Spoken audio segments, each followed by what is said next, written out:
किसी ने पूछा है, हम अपनी बेहोशी को कैसे दूर करें, जागृत कैसे रहें? क्या एक स्थान पर बैठकर जबरदस्ती आंखें बंद करके ही आत्मज्ञान संभव है? नहीं, मुझे खुद को नहीं जानना, मुझे आत्मज्ञानी नहीं होना, बस होश में जीना है, इस पल में जीना है, इस सुंदर जीवन को जागते हुए जीना है। इस दुनिया में 3 तरह के लोग होते हैं। पहले, जो सन्यासी हो गए हैं, जिन्होंने संसार को त्याग दिया। दूसरे, जो पूरी तरह से संसारी हैं, जिन्हें सन्यास से कोई मतलब नहीं होता। और तीसरे, वे दुर्लभ लोग जो ना तो पूरी तरह संसारी हैं और ना ही सन्यासी। ये तीसरे लोग विशेष होते हैं। इन्हें संसार में कुछ तो गलत लगता है, साफ दिखता नहीं पर महसूस होता है, और सन्यास भी इनकी समझ से परे होता है। एक सन्यासी का जीवन कठिन होता है, वह सिर्फ एक लक्ष्य की ओर बढ़ता है, आत्मबोध की ओर। वहीं एक संसारी व्यक्ति की जिंदगी में हजारों समस्याएं होती हैं, ज्यादातर बेवजह की, फिर भी वह उनके लिए दिन रात लड़ता है। संसार में भोग विलास में डूबे लोग आंखों पर पट्टी बांधकर जीते हैं, पर जो तीसरा व्यक्ति है, वह न इधर है न उधर। उसका जीवन सबसे कठिन होता है। वह संसार छोड़ नहीं सकता क्योंकि जिम्मेदारियां हैं, और सन्यास पकड़ नहीं सकता क्योंकि त्याग आसान नहीं है। फिर भी वह कोशिश करता है, वह जानना चाहता है, समझना चाहता है। यही उसका प्रयास है, इस संसार में रहते हुए भी जागृत रहना। लेकिन क्या ऐसा होना आसान है? तथागत गौतम बुद्ध डब्ल्यू ने अपने शिष्यों के लिए बहुत कठोर नियम बनाए थे, क्योंकि वे जानते थे यह संसार अपनी ओर खींचता है।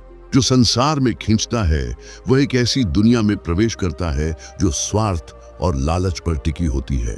धन का लालच, प्रेम का लालच, अधिकारों का लालच, मान सम्मान का लालच, और इन सब से ऊपर शरीर का लालच यानी सेक्स का मोह।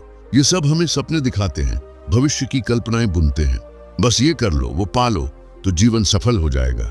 आपने देखा होगा, जब आप सपने देखते हैं तो एक पूरी दुनिया जी लेते हैं, पर संतोष कभी नहीं होता, हमेशा बीच में ही होते हैं। और जैसे ही नींद टूटती है, आप सोचते हैं आगे क्या होता। ठीक वैसे ही संसार के सपने कभी पूरे नहीं होते, वे हमेशा अधूरे रहते हैं। उनका पूरा होने का भ्रम बना रहता है, यही माया है। सोते समय के सपने आंखें खुलने पर टूटते हैं, और जागते समय के सपने तब टूटते हैं जब आंखें बंद हो जाती हैं, यानी मृत्यु। इसीलिए एक सन्यासी कठोर नियमों में बंधता है। वह साधना करता है, ध्यान करता है। वह जानता है संसार बाहर नहीं है, वह हमारे भीतर ही बसा है। और जब वह अपने भीतर के संसार को खाली कर देता है, तब भी ध्यान में रहता है, क्योंकि यह संसार कभी भी खींच सकता है। सिर्फ जागरूकता और समझ ही हमें उससे बचा सकती है। भाग 2, प्रेम, पतन और पुनर्जागरण। बुद्ध का शिष्य। एक बार तथागत गौतम बुद्ध का एक प्रिय शिष्य एक सुंदर युवती के प्रेम में पड़ गया। वह जहां भी जाता उसे वही युवती दिखाई देती। उसका ध्यान भंग होने लगा। बुद्ध सब जानते थे, लेकिन वे चाहते थे कि वह शिष्य स्वयं अपने अनुभवों से सीखे, खुद समझे कि यह मोह एक भ्रम है।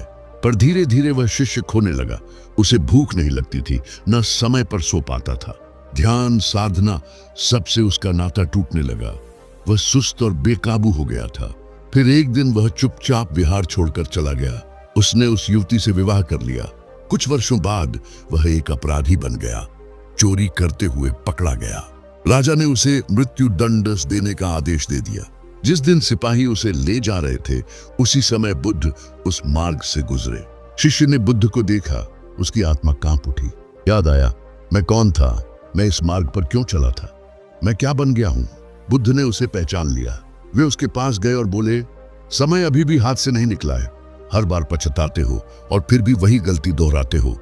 अब तो जागो, अपनी स्मृति को पकड़ो, ध्यान करो। जिस ध्यान को तूने अर्जित किया था उसे याद कर। अब जब सब कुछ छूटने ही वाला है तो किसका इंतजार कर रहा है। बुद्ध के इन शब्दों ने उसकी आत्मा को झकझोर दिया। उसकी चेतना जाग गई। वह वहीं खड़ा खड़ा ध्यान में उतर गया। उसके चेहरे पर तेजस्विता आ गई। जो पहले चोर जैसा दिखता था, अब वह एक ही तेजस्वी सन्यासी दोस्त की भांति प्रतीत हो रहा था। जब यह बात राजा को पता चली, वह खुद देखने आया। राजा ने कहा, यह चोर नहीं हो सकता। उसने पूछा, क्या तुमने सच में चोरी की थी? अगर मना कर दोगे तो मैं तुम्हें छोड़ दूंगा। शिष्य ने मुस्कुराकर उत्तर दिया, राजन, जान बचाने का लोभ भी एक लोभ होता है, और अब मुझ में कोई लोभ नहीं बचा। मैंने इस संसार में रहकर चोरी की है, ये सच है, लेकिन इस संसार में हर कोई चोर है। कोई धन चुराता है, कोई प्रेम चुराता है, कोई सम्मान चुराता है, कोई विचार। इस संसार में बिना चोरी कोई काम नहीं चलता।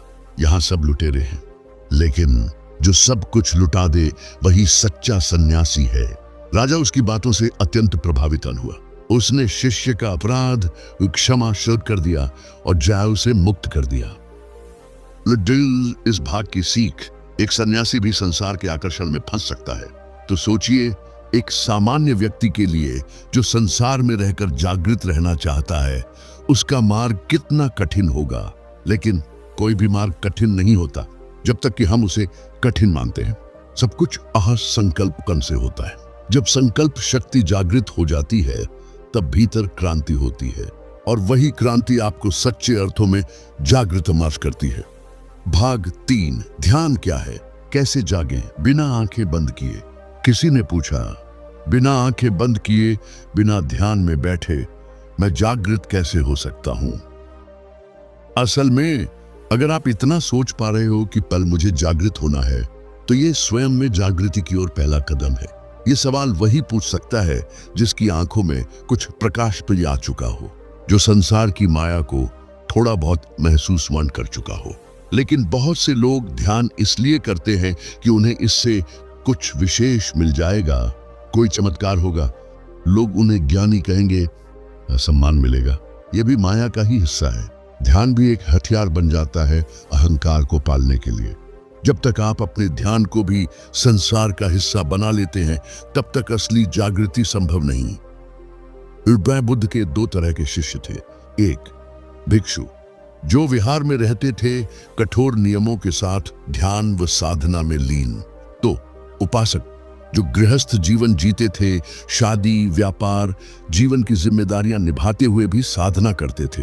उपासकों के लिए भी कुछ नियम थे, जैसे झूठ न बोलना, चोरी न करना, लालच से दूर रहना और ध्यान सीखना।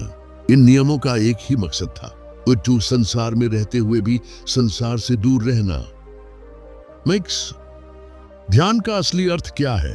हमने ध्यान को एक बड़ा भारी रहस्यमय शब्द बना दिया है। कुंडलिनी, चक्र, समाधि, ये सब शब्द दिमाग में आते हैं, पर असल में ध्यान का मतलब है दाएं से उसका ध्यान देना, पूरी तरह किसी चीज में एकत्रित हो जाना। आप खाना खाते हुए ध्यान कर सकते हैं, किसी पेड़ को देखते हुए ध्यान कर सकते हैं, किसी धुन, संगीत या चिड़िया की आवाज पर ध्यान कर सकते हैं। ध्यान का मतलब है बिखरे हुए मन को एक जगह लाना। तो ध्यान कैसे शुरू करें? ध्यान के 3 चरण होते हैं। 1, ध्यान की कोशिश करना, मन भटकेगा, परेशान करेगा। 2, ध्यान करना, धीरे धीरे ध्यान टिकेगा। 3, ध्यान लग जाना, जहां आप उस क्षण में पूरी तरह समा जाएंगे। ध्यान लगाने के लिए जरूरी नहीं कि आप आंखें बंद कर लें, जरूरी है एक संकल्प। जब आप कहते हैं उसमें 5 मिनट सांसों पर ध्यान दूंगा, तब भी संकल्प की ऊर्जा आपकी चेतना को एकत्र करती है। तो ध्यान में विचार क्यों आते हैं? जब आप ध्यान में बैठते हैं और आपके मन में गंदे, डरावने या परेशान करने वाले ख्याल आते हैं, तो घबराइए मत। ध्यान एक आईना है। जब आप मन के अंदर झांकते हैं, तो जो गंदगी पहले से जमा है वही दिखती है। जैसे घर की सफाई करते समय पहले धूल उड़ती है, वैसे ही ध्यान करते समय पुराने विचार, दबे हुए अनुभव सब बाहर आते हैं। यह अच्छी बात है, क्योंकि अब आप उन्हें देख सकते हैं और धीरे धीरे मुक्त हो सकते हैं। तो क्या करें? भागिए मत विचारों से, उन्हें देखिए, उन्हें स्वीकार कीजिए। भी जो जैसा है वैसा ही देखने का नाम है ध्यान। विचार शून्य स्थिति अपने आप आएगी जब आप विचारों से लड़ना बंद करेंगे। बिना ध्यान कोई विशेष क्रिया नहीं, यह जीवन जीने का एक तरीका है। इस पल में ही जीवन है। जब आप एकत्रित हो जाते हैं तो वर्तमान में रहना कोशिश नहीं होती। अपने देश जिस स्वतः उस पल में होते हैं, और यही है वही आनंद, वही शांति जिसकी बात सभी योगी और सन्यासी करते हैं। अंत में जीवन को बोझ मत बनाओ, जीवन को समझो। सरल रहो, सहज बनो। ध्यान, प्रेम, करुणा, यही मार्ग है। तुमने जन्म लेने के लिए कोई मेहनत नहीं की, तो जीने के लिए इतनी घबराहट और चिंता क्यों?